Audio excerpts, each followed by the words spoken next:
Boletim informativo. Classificação e análise de casos dos articuladores comunitários. O projeto Prevenir a Violência Escolar, implantação das comunidades educadoras, está sendo desenvolvido pela Secretaria de Educação de Suzano, com assessoria do Instituto Cultiva. As atividades do projeto se iniciaram em julho de 2019, tendo como proposta central a criação de uma rede territorial de proteção e prevenção da violência escolar para atendimento das famílias de alunos em situação de vulnerabilidade. 33 escolas municipais de ensino fundamental estão envolvidas com o projeto. Cada escola participante destacou um profissional da educação para atuar como articulador comunitário. Estes profissionais passaram por uma formação que abordou temas centrais do projeto, como novos arranjos familiares, papel da família na formação das crianças e adolescentes, os territórios e equipamentos públicos, a função e a rotina dos articuladores comunitários, a realização de simulados sobre as visitas e lançamentos de dados. As visitas são semanais e realizadas após a identificação dos alunos que apresentem pelo menos duas das seguintes situações indicadas pela direção escolar: queda brusca de aprendizagem, pelo menos nos últimos 4 meses, sinais de violência como vítima ou autor, sinais de abandono, residência em área de risco, ou seja, vulnerabilidade social. A partir da segunda quinzena de outubro de 2019, os articuladores iniciaram as visitas e puderam levantar informações sobre condições de vida, tempo de convívio familiar, acesso a bens culturais e sociais, acolhida comunitária e acompanhamento dos responsáveis em relação aos estudos e progressão na carreira estudantil. Os dados coletados foram inseridos no formulário online do programa. Até março de 2020, foram mais de 250 visitas realizadas.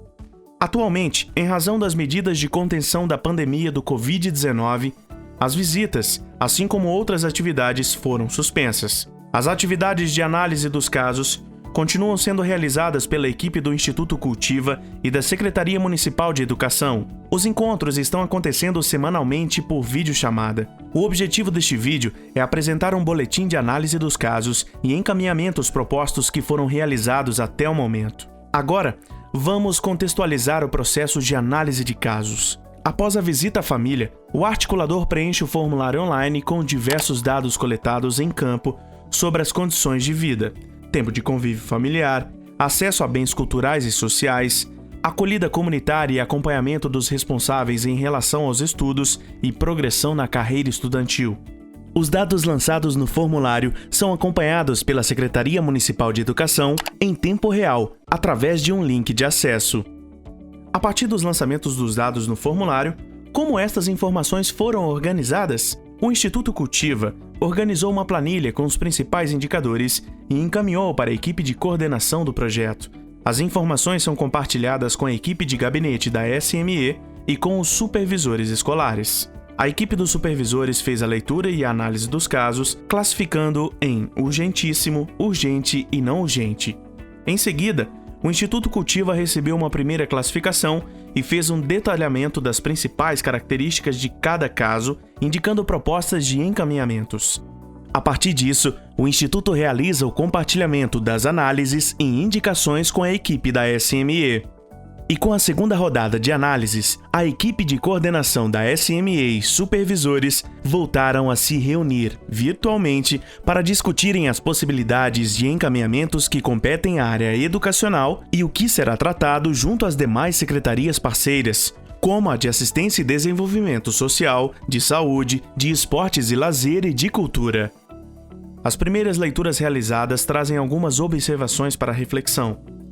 Casos de queda brusca de desempenho escolar e dificuldades de aprendizagem não foram indicados como urgentes. Muitos encaminhamentos para o Centro de Referência de Assistência Social, o CRAS, e para o Centro de Referência Especializado de Assistência Social, o CREAS. E dificuldade para relacionar o motivo da visita com o encaminhamento. A partir dessas primeiras leituras apareceram algumas indagações. Como definir os casos urgentíssimos e urgentes? Quais as características estes casos têm em comum? A partir da análise dos dados coletados nas visitas dos articuladores comunitários, foi possível organizar as situações e características que se apresentem de forma individual ou combinadas, e classificar os casos considerados urgentíssimos e urgentes. Os casos considerados como urgentíssimos foram aqueles que apresentaram as seguintes situações ou características: sinais de violência, como vítima ou autor, apatia, suspeita de abuso, automutilação, tentativa de suicídio, fome extrema, queda brusca de desempenho no último semestre, dificuldade de aprendizagem crônica, bullying e racismo. Ao visitar uma família e com os dados em mãos, o articulador, ao perceber que o caso apresenta essas situações ou características consideradas urgentíssimas, ele deve comunicar imediatamente o diretor ou supervisor de referência da escola. Ao receberem a informação, os diretores devem fazer os encaminhamentos necessários com o apoio dos supervisores e coordenação do projeto para acionar os equipamentos competentes para o atendimento ao caso. Neste momento, a agenda de entidades e equipamentos de Suzano é um importante instrumento para ajudar na identificação de qual rede de proteção é possível acionar no território. Vale destacar que nos casos considerados urgentíssimos, o atendimento deve ser feito em, no máximo, 1 semana. Atos ou situações violentas ocorridas ou identificadas na escola ou família como abuso, automutilação e tentativa de suicídio, a direção da escola deve convocar um professor da turma deste aluno para apresentar o caso e detalhar a situação verificada. A partir deste detalhamento, definir os encaminhamentos necessários tanto ao campo pedagógico quanto junto à rede de proteção do território. Casos em que o comportamento ou situação de risco aponte sinais de espancamento ou ameaças graves à integridade física e ou psíquica da criança na escola ou na família e comunidade, a direção escolar, em conjunto com a equipe pedagógica e articulador comunitário, deve propor reunião envolvendo a rede de proteção do território, em especial o Conselho Tutelar, a área de saúde UBS, a assistência social CRAS e CREAS e Guarda Civil Municipal. Em caso de fome extrema, será preciso articular com o CRAS e criar políticas emergenciais de apoio à família. Nas situações de forte apatia ou casos de depressão, envolvendo alunos ou a sua família, será necessário procurar definir protocolos de atendimento junto às instâncias de saúde mental do município. Nos casos de identificação de grupos ou tribos violentas já consolidadas na escola ou comunidade, será preciso definir a ação conjunta com outros órgãos de governo e estimular a ação proativa da área educacional, procurando direcionar ações grupais e estabelecer atividades que promovam o engajamento positivo e o protagonismo infanto-juvenil, como, por exemplo, a partir da organização de competições desportivas, grupos musicais e festivais de arte envolvendo a rede municipal e ações comunitárias. Em situações de queda brusca de desempenho escolar, deve-se procurar identificar a relação de causalidade entre os dados registrados pelo articulador e os dados da vida escolar da criança, consultando o articulador que realizou a visita para obter mais informações e o professor para verificar as causas sugeridas para o baixo desempenho. Em seguida, definir padronização de encaminhamento pedagógico em conjunto com a SME. Agora, os casos considerados urgentes são entendidos como pais que não se importam com a vida escolar e notas, principalmente quando expressam que a criança não tem jeito. Pais não conseguem acompanhar as tarefas por falta de tempo ou baixa escolaridade, comportamento agressivo, comportamento hiperativo e agitado, situação de desemprego ou baixa renda da família sem acesso à política social e infrequência e evasão escolar.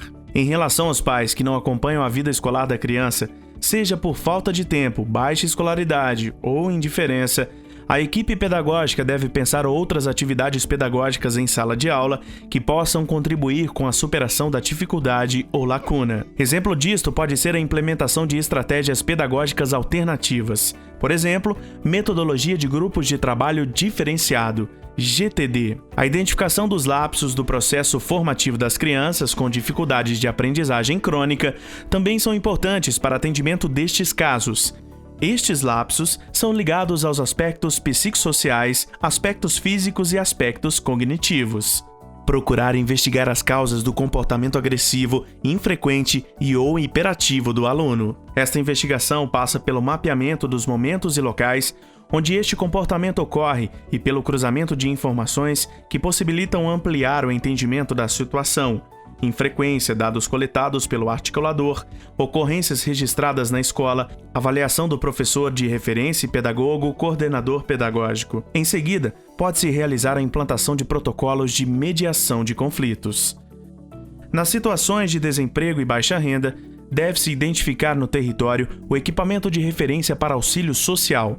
Em caso de necessidade, organizar uma ação de apoio à família, junto aos órgãos governamentais responsáveis por esta política. Estudar a criação de equipamentos volantes ou atendimento multidisciplinar nas escolas durante os finais de semana. Estudar rede local que possa oferecer cestas básicas, igrejas, associações de bairro, ONGs e outros. Adesão a aluguel social e isenção de uso de energia e água. Tópicos importantes.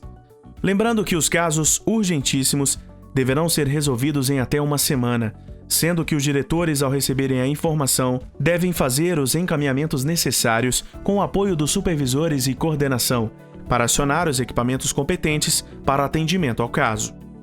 Todos os equipamentos e entidades podem ser conferidos em uma agenda exclusiva, com todas as informações dos órgãos por região, com endereço e telefone. Quanto aos alunos que migraram para a rede estadual de ensino, as informações e recomendações de equipamentos relativos aos estudantes que foram visitados serão tratados junto ao diretor da escola de destino. Este protocolo segue o mesmo procedimento que já é realizado em casos de aluno do Atendimento Educacional Especializado, AEE. Semanalmente, estão sendo realizadas reuniões virtuais com a equipe de coordenação do projeto e a consultoria. As atividades desenvolvidas mostram que na prevenção da violência escolar, o diálogo entre família e escola é essencial. Nosso próximo passo será estudar as possibilidades de retorno da visita às famílias, buscando fazer uma escuta e reflexão junto aos pais ou responsáveis sobre as dificuldades de acompanhamento das atividades escolares e, assim, analisar as soluções possíveis. Retomar o diálogo, virtualmente neste momento, com as secretarias parceiras, Saúde, Assistência Social, Esporte e Cultura, para a socialização dos casos classificados. Neste contexto tão novo e de desafios que estamos enfrentando, reforçar as redes de apoio é essencial.